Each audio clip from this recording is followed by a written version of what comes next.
The shuttle tore through the thin atmosphere of a desolate moon, engines sputtering and glowing red. Smoke filled the cabin, alarms screamed, and metal panels rattled loose as gravity pulled them down. "Hold on," Luke shouted, gripping the seat as the craft spun. Commander Talleyrand struggled with the controls, her silver hair plastered to her face with sweat. "The stabilizers are offline. We are going to crash." "Yeah, I noticed," Luke yelled back. A violent tremor threw them both forward as the shuttle slammed into the ground. The impact was deafening, metal screeching, glass shattering, dust exploding into the air, then silence. The ship lay half buried in gray sand, smoke rising from its broken hull. Luke's head throbbed, but he forced himself awake. His armor was dented, his ribs ached, yet he was alive. Across the cabin, Talleyrand was slumped over the console, unconscious. He crawled toward her, coughing. "Hey, alien lady." "Wake up," no response. He touched her neck, she still had a pulse. With a grunt, he dragged her out of the wreckage step by step, until they both collapsed on the cold surface of the moon. The sky above was pale and empty, with a giant planet looming on the horizon, a blue giant casting soft light across endless dunes. Luke sat back, breathing hard. "Welcome to nowhere." After a few minutes, Talleyrand stirred. She groaned and tried to sit up, wincing at the pain in her side. Her armor was cracked, one of her gauntlets sparking. "Still alive," Luke said with a grin. "Tougher than you look." Her golden eyes narrowed. "Do not touch me, human." He raised his hands in surrender. "Wasn't planning to." She looked around, taking in the barren landscape. "Where are we?" "Some moon orbiting that gas giant," Luke replied. "Sensors said it had a thin atmosphere, enough to breathe for a while. No settlements, no signals, just rocks and dust." Talleyrand stood shakily, scanning the horizon. "We must send a distress signal." "Already tried," Luke said, holding up the cracked transmitter.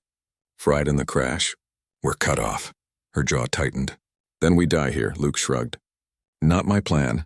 She turned sharply to him. "You think you can survive this?" He smiled faintly. "Lady, I'm human. Surviving hopeless situations is what we do best." For a long moment she stared at him, then sighed. "Fine. We will work together until rescue arrives." "Glad you're on board," he said. They salvaged what they could from the wreck. Emergency rations, a damaged plasma cutter, a few oxygen canisters, and a thermal blanket. Luke rigged a small camp near a rock formation that offered some shelter from the cold wind. As the faint sun dipped below the horizon, the temperature dropped fast. Talleyrand wrapped the blanket around her shoulders, her armor too damaged to keep her warm. Luke sat opposite her, tinkering with a broken beacon, trying to get a signal. "You truly think you can fix that?" she asked. "Maybe," he said. "If I can reroute the power cell. Humans call it making do." She tilted her head. "Your kind's stubbornness borders on insanity."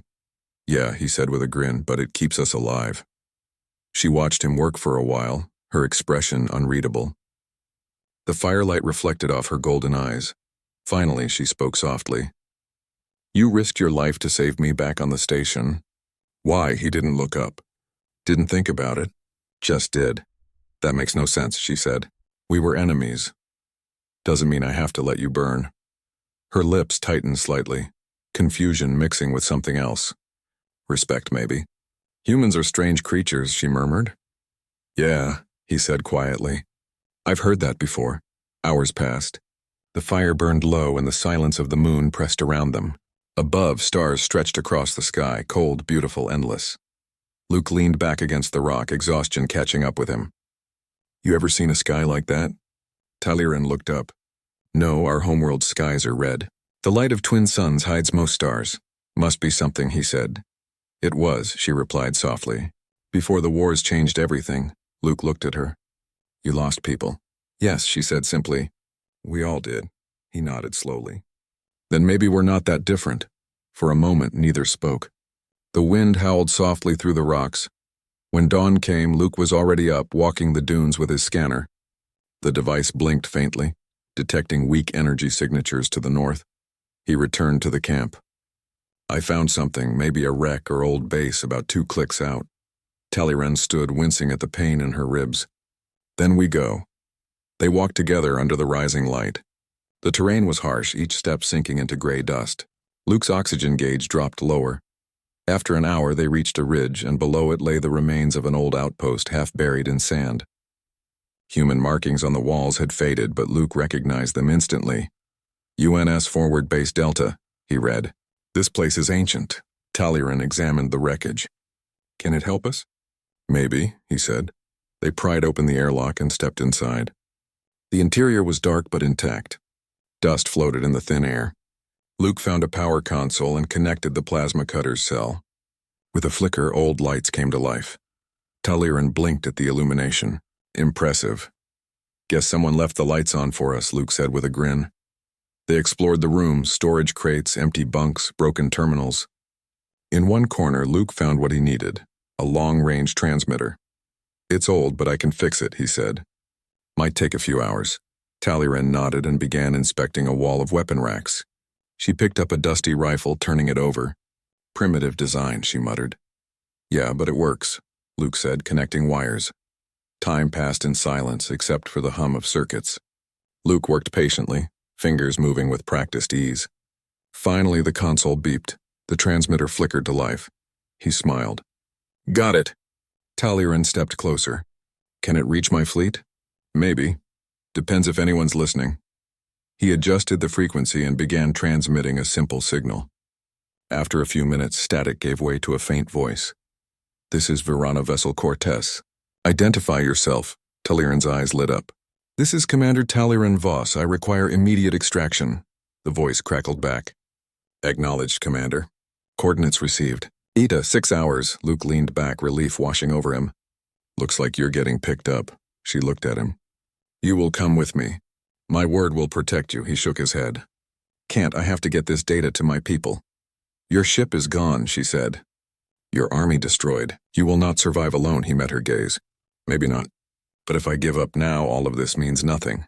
For the first time, she seemed unsure. You would risk death for information? For the future, he said quietly. That's what humans do. She looked away, conflicted. Hours later, they stood outside the base as the rescue craft descended, a sleek black ship cutting through the dusty sky. Verana soldiers disembarked, weapons ready. Luke stood beside Talleyrand, clutching the data drive. One of the soldiers pointed at him. That human is the enemy, Commander. Talleyrand raised a hand. He is under my protection. The soldiers hesitated, confused. No one defied their commander. Luke looked at her. You don't have to do this. I know, she said softly. But I choose to. She turned to her men. Prepare a medical pod for the human. He is coming with us, Luke frowned. What about my people? I will send your data to the nearest human relay, she said. You have my word. He hesitated, then slowly handed her the drive. Their fingers brushed for a second. Guess I'll have to trust you. Talleyrand gave a small nod. And I will have to trust that you are not a fool. He smiled faintly. Bad news for you, then. The soldiers guided them aboard. Inside the ship, as it lifted from the moon, Talleyrand sat beside him. The stars shimmered beyond the window. You know, Luke said quietly, I thought you were going to kill me the first time we met. I almost did, she replied. What changed? He asked. She looked at him, her voice calm. You did. Silence fell between them again, but it wasn't the silence of enemies. It was something new, fragile and strange. When the ship entered orbit, she stood and turned to him. When we reach my fleet, I will send your data. After that, I do not know what will happen. Whatever it is, Luke said, we'll deal with it. She paused at the door, then looked back. You truly are an impossible creature, human, he grinned. Yeah, gets me into trouble a lot. As the ship streaked toward the stars, two soldiers from different worlds sat side by side, one bound by duty, the other by stubborn hope. Somewhere between them, a fragile understanding had formed, and far beyond the light of dying suns, the story of one reckless human and one proud alien commander would echo across the galaxy, proof that even in the darkest places, courage and compassion could bridge worlds. Metal groaned, alarms screamed, and sparks rained from shattered panels. The once proud orbital fortress of the Verana Empire, now nothing but wreckage, drifted above a silent planet. In the middle of that destruction stood a single human soldier. Sergeant Luke Halden, battle-scarred, tired, but unbroken, His armor was scorched, his pulse rifle cracked, and his oxygen meter flashed red.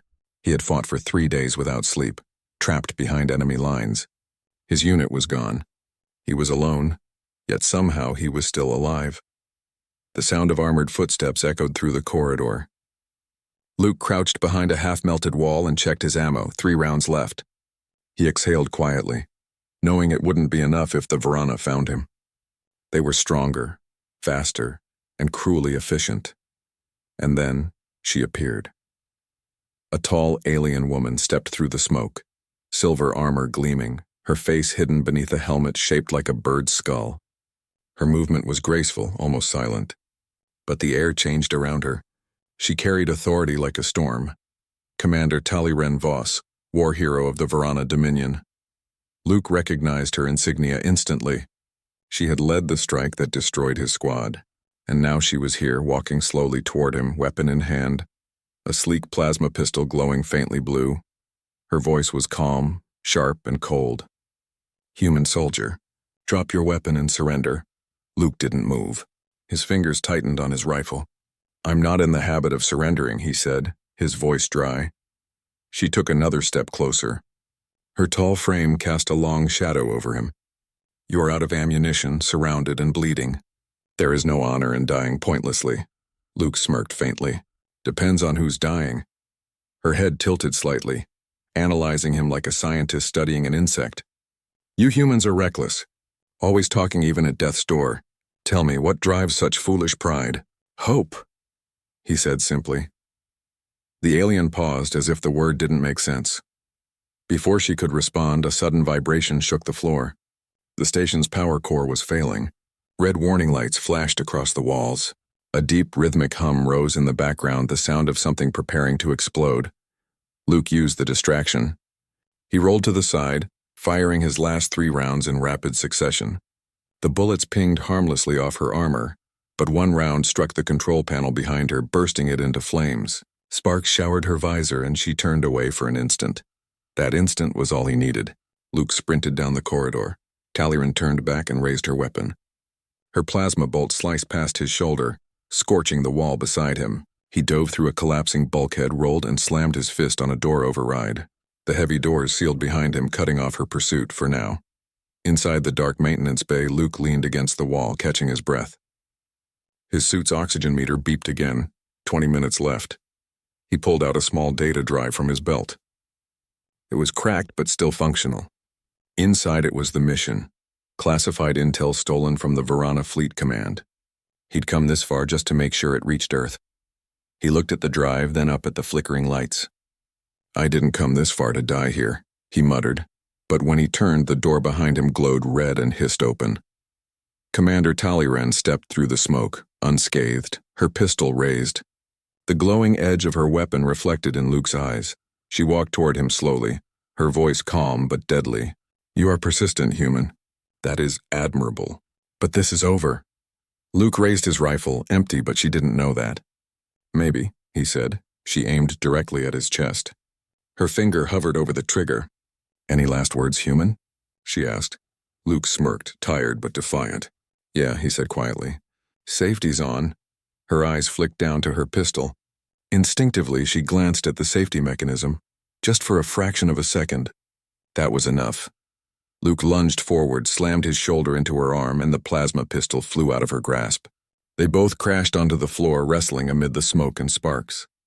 Her strength was far greater, but he was faster, desperate, running on pure adrenaline. He grabbed a fallen wrench from the floor and swung it upward, knocking her helmet clean off. It hit the ground with a metallic clang and rolled away. For the first time, he saw her face. Pale violet skin. Sharp golden eyes. Strands of silver hair sticking to her cheek. She wasn't monstrous, she was beautiful in a strange, fierce way, and surprised. No human had ever gotten close enough to make her bleed. Taliren snarled and threw him off her. She recovered her weapon and aimed again, but before she could fire, the station groaned violently. A deep alarm echoed. "Core meltdown imminent. Evacuate immediately." Luke blinked sweat out of his eyes. "Guess that's our cue." Taliren looked at him, her weapon still raised. "You think I will let you escape?" "Lady," he said, wiping blood from his lip, If this place blows, neither of us is going anywhere. For a long moment, they stared at each other, the human soldier and the alien commander, while the metal floor shook beneath them. Then slowly she lowered her weapon. "There is an escape shuttle in the hangar below," she said. "You will follow my lead, human." "If you try to run, I will kill you before the explosion does." Luke gave a short nod. "Fair deal." They ran side by side through the collapsing corridors. The station's lights flickered, gravity shifted, and debris fell around them. Twice, Luke grabbed her arm to pull her out of falling wreckage. Once, she dragged him away from a vent blast that would have burned him alive. They didn't speak, just moved, surviving together. When they reached the hangar, the escape shuttle sat waiting amid flames and broken glass. Its engines were still online, but 3 Varana soldiers guarded it. Taliran motioned for silence. She whispered, "I will distract them." "You will," but Luke had already moved. He picked up a fallen plasma grenade from a dead soldier, primed it, and tossed it across the hangar floor. It exploded in a blinding flash, knocking the guards off their feet. Taliran turned toward him, both shocked and impressed. "You humans truly have no sense of self-preservation. Guess that's why we're still around," he said, running past her. They jumped into the shuttle just as the ceiling began to collapse. Taliran hit the launch controls and the ship blasted out into space, spinning, rattling, but flying. Behind them, the station erupted in a silent bloom of fire and light. Luke fell back into his seat, breathing hard. His armor was cracked, his body bruised, but he smiled faintly. "Told you we'd make it." Taliran sat across from him, her weapon still on her lap. Her golden eyes studied him with something strange. Confusion, maybe respect. "You are reckless," she said softly, "but resourceful. I see now why your kind spread so quickly. You adapt to death and call it victory." He shrugged. "We just don't know when to quit." For a moment, silence filled the cabin. Then she looked away toward the window, watching the debris of her destroyed station drift into the void. "You cost me everything," she said quietly. "My command. High soldiers." Luke looked at her, not unkindly. War costs everyone something. Their eyes met again. No longer enemies, but not allies either. Something in between. And then the console beeped, a warning tone. The ship's AI spoke in a robotic voice. "Fuel leak detected." "Oxygen levels dropping," Luke groaned. "Of course. Why would anything ever go easy?" Taliran rose to her feet, moving to the control panel. "The damage is from debris impact. We will not make it to my fleet." Luke reached into his pocket, pulling out the cracked data drive. "We'll make it somewhere. I just need to get this home."